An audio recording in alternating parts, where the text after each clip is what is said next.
Hello guys, welcome back to Arekul Channel. Subscribe bila kamu suka. 3 perlakuan istimewa Allah untuk umat Rasulullah di hari kiamat. Masya Allah. Terdapat umat akhir zaman, namun mereka akan mendapatkan privilege atau perlakuan istimewa di hari kiamat, di mana keistimewaan atau perlakuan khusus ini tidak diberikan kepada umat-umat sebelumnya. Sebagai umat terakhir, mereka mendapat perlakuan khusus dari Allah Subhanahu wa Ta'ala di hari kiamat, sebab menjadi umat Rasulullah Shallallahu Alaihi Wasallam.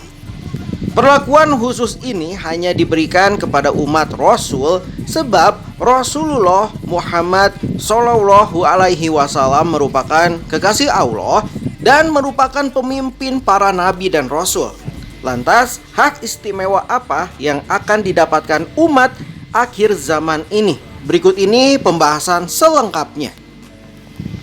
Ini privilege yang diberikan Allah untuk umat Rasulullah Shallallahu Alaihi Wasallam. Di antara keistimewaan yang diberikan oleh Allah kepada umat Islam adalah menjadikan mereka sebagai umat yang terakhir di alam wujud, tetapi merupakan umat yang pertama kali dibangkitkan, dihisab, dan dimasukkan ke dalam surga. Diriwayatkan dari Abu Hurairah bahwa dia mendengar Rasulullah bersabda, "Kita adalah umat yang terakhir, tetapi yang paling awal pada hari kiamat." Padahal mereka diberi kitab sebelum kita dan kita diberi kitab setelah mereka. Muttafaq alaih.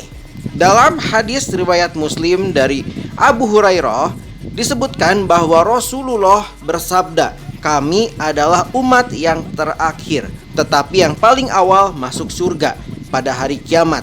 Padahal mereka diberi kitab sebelum kita dan kita diberi kitab setelah mereka. Diriwayatkan dari Abu Hurairah dan Abu Huzaifah bahwa Rasul bersabda, "Kami adalah umat terakhir yang menghuni dunia, tetapi umat yang pertama masuk surga, yang pertama menerima keputusan di antara makhluk." Hadis riwayat Muslim. Umat Nabi Muhammad adalah umat akhir zaman, tetapi memiliki kedudukan pertama, sebab merekalah yang pertama kali dikumpulkan, dihisab, dan yang ditetapkan balasannya di antara mereka, serta yang pertama kali masuk surga. Privilege umat Rasulullah di dunia. Di antara perlakuan Allah yang mengistimewakan umat akhir zaman ini adalah: pertama, bila pakaian seorang Bani Israel terkena najis, maka satu-satunya cara yang dapat dilakukan untuk mensucikan kembali pakaian tersebut adalah dengan memotong bagian yang terkena najis. Bahkan menurut sebagian ulama bahwa bila anggota badan seorang Bani Israel terkena najis, maka ia mesti memotong bagian anggota badan yang terkena najis tersebut untuk mensucikannya. Kedua, bila seorang perempuan Bani Israel sedang mengalami haid atau menstruasi, maka ia akan ditinggal sendirian di rumah. Mereka tidak diperbolehkan berhubungan, tinggal, dan makan bersamanya.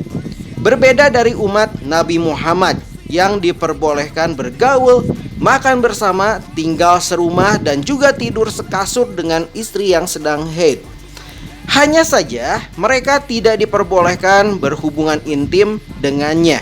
Ketiga, ketika seorang Bani Israel melakukan tindak pidana pembunuhan, maka satu-satunya hukuman yang diterapkan baginya adalah hukuman mati. Baik pembunuhan yang dilakukan itu berupa pembunuhan yang disengaja ataupun pembunuhan yang tidak disengaja. Di dalam hukum Bani Israel juga tidak diberlakukan diat dalam kasus pembunuhan ataupun pencederaan terhadap anggota badan. Berbeda dari umat Rasulullah Muhammad Shallallahu Alaihi Wasallam, di mana Allah memberikan keringanan bagi umat ini dalam hal pembunuhan. Dalam syariat Islam diberlakukan diat sebagai pengganti kisos apabila keluarga orang yang dibunuh memberikan maaf bagi orang yang membunuh. Keempat, ketika Bani Israel melakukan kesalahan berupa penyembahan terhadap sapi, maka satu-satunya jalan untuk bertobat adalah dengan cara membunuh diri mereka sendiri. Orang yang menyembah sapi menyerahkan diri kepada orang yang tak menyembahnya untuk dibunuh. Dengan jalan seperti itu, Bani Israel melakukan pertobatan. Berbeda dari umat Nabi Muhammad, di mana Allah memberikan jalan yang mudah bagi mereka untuk melakukan pertobatan atas dosa-dosa yang dilakukan. Bahkan Allah mengabarkan bahwa Ia akan menerima taubat dan memaafkan setiap kesalahan. Oke guys, sekian saja info dari Areko Channel. Subscribe bila kamu suka dan see you. Bye bye.